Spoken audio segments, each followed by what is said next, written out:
Muna siya guys, ang resulta sa naputol nga dalan dahil sa lindol. Kaya dito, na-stack up yung mga sasakyan. Ang galing Davao, hindi diretso ano kasi nga, yan, dito dadaan. At, yan, marami silang ito yung daan nila guys.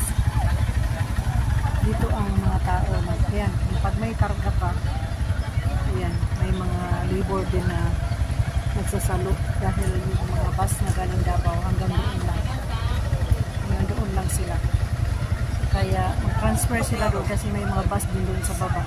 Yung mga may dala na mga pasayro na may mga karga nila yan, may labor din. Ito yung daan na tuktok din. Kaya yan.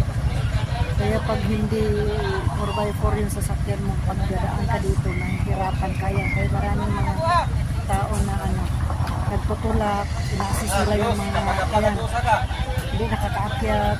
Yan, alala yung mga tao. Alalay talaga kasi hindi nakakaakyat. Dahil nga sa matuktok tapos rough road pa yung daan.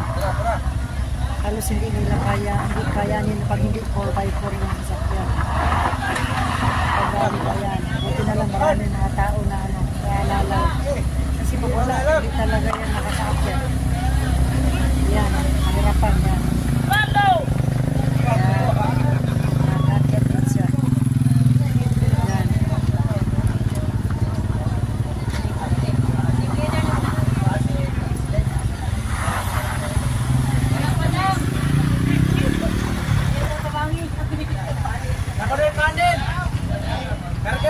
Karga ng bitso na bumba.